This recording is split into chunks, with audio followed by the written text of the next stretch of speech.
Interesante ang mga aktibidad na tampok sa selebrasyon kan bulanin kasaysayan asin kahovenan na ipighanda kan City Events Protocol and Public Information Office katuwang ang City Youth Officials 2026, Education Scholarship and Sports Office asin iba pang pribadong sektor.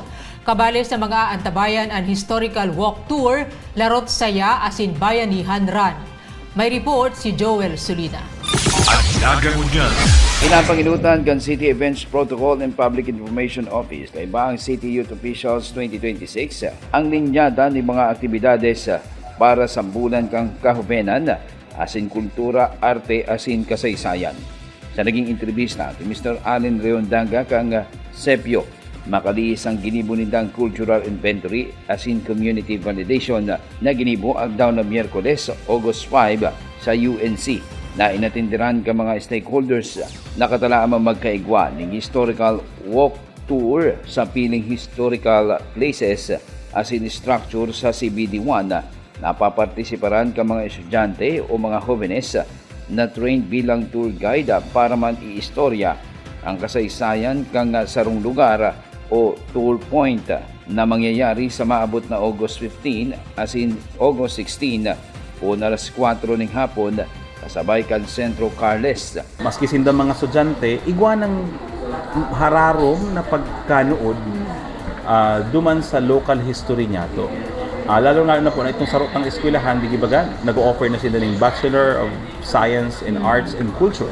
So, sindaman si may paghiling ni may expertise of helping the city na magibo o maimplementar ini yung proyektong ini aktibidad na ini, no, na tama dahil youth month din ang nag-iikot ang nagli-lead mga jóvenes, no, kasi mga estudyante niya to. So mahiling ta na ang mga jóvenes bako lang pala sindang garo audience but also partakers, they are stakeholders, they are part of those implementing our activities. Paliwanag pa ni Mr. Reondanga na igwang 5 tour points na pwedeng dumanan kang mga partisipante kay riba ang mga tour guides na mga jóvenes o mga estudyante na matapos gabos sa Plaza Rizal kung sa inyaon ang iba pang mga programa asin events.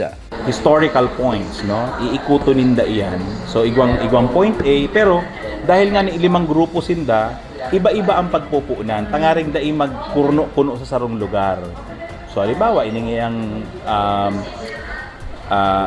group number 1 mapuon nga sila, let's say nga sa katedral. Iningiyang group number 2 mapuon nga sila duman sa may market. Ang group number 3 nga mapuon nga sila digdin sa may San Francisco Church. So para ang ikot ninda maabot na ang tapos duman sa Plaza Rizal. Yan. Dahil duman i-discuss itong kumbaga sararuan na gabos, kumbaga sarabay sindang matapos sa Plaza Rizal. Duman man i-discuss itong history man kang Plaza Rizal. Magkakaigwaman ning narot saya sa kalsada sports demo aldaw na Sabado petsa 15 asin petsa 16 kang presenteng bulan.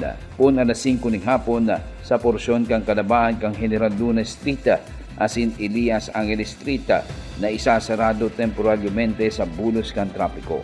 Mantang sa maabot na petsa 16, aldaw na Domingo, alas 4 ning maagahon, gigibuhon man ang Angat Bayanihan Run sa Plaza Rizal na papartisiparan kang ginatos na mga jóvenes asin running enthusiasts gikan sa mananlain na lugar sa nasyon maging sa Bicol Region.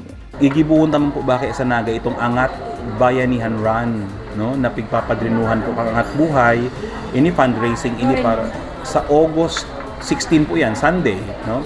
Maagahon. So gusto nga ni magparehistro na sa Angat Bayanihan Run. Dahil ang ini-expecta mga between 3,000 to 4,000 runners, kaya po matanda ko lang espasyo, kaya po po mabukas sana ang Plaza Quezon, no, para masiguro ta na mahiwas ang satuya kong event venue. So given that, nakikiulay po kita sa DPW, isa ka sa contractor na i-make sure na bukas na yan areang iyan and dapat tapos na itong pavers sa tungod kang plaza. Sa August 18, ang Jesse Robredo Day Flag and Wreath Laying Ceremony nagigibuo ning aga sa City Hall grounds. Apera kaini magkakaigwa pa ng iba pang mga events para sa mga jóvenes kan syudad. Kabali ang 4th Metro Naga Young Leaders Forum sa maabot na petsa 18 asin 19 kang Agosto sa Summit Hotel. Sa August 21, alauna ng hapon, gigibuhon man ng MTRCB responsabling panunood caravan sa loob kang Pagcor Multipurpose Event Center. Sa maabot na petsa 27 asin 28 alas 8 ng aga ang Naga City Heritage Conservation Symposium.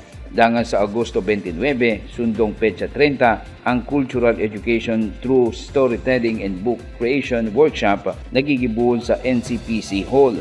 Asin ang Naga Creative Discovery Game Development Workshop gigibuon man sa Naga City Digital Innovation Hub sa loob kang JMR Coliseum. At Nagangunyan. Ika ako kita ang Naga. Antabayan ang iba pang impormasyong may kinaaraman sa Lambang Nagenyo ang Nagangunyan. Sa ngaran kan sa kuyang pag-iriba sa Public Information Office na pinamamayuhan ni Jason Nyola. Ako si Riza Mostar Santos. Diyos mabalos.